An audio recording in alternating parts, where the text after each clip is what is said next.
আমার ভাবির বার্থডে, তো আজকে আমি উইশ করিনি। সকাল থেকে ভাবছি বোধহয় কেন উইশ করে না, ও কনফিউজ করে রেখে দিয়েছি। তো আমি সারপ্রাইজ হিসেবে কেক নিতে এসেছি, তো কেকের দোকান কেক নিতে এসেছি।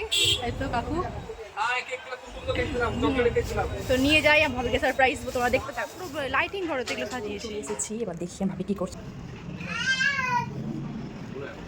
Happy birthday to you, happy birthday to you. সকাল থেকে উইশ করিনি তার জন্য, সকাল থেকে উইশ করিনি। কি ভাবলাম আমার নামে খারাপ? ভাবি জন্য কেক এনেছি, দেখাচ্ছি। ভাবি আসছে, কাটবি কেক? তুই কাটবি কেক? উই কাটবি। Happy birthday to you, happy birthday to you.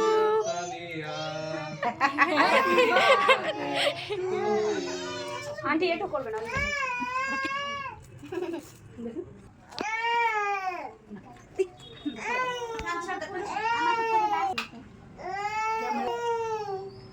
গরম পড়েছে, ফ্যানটা তো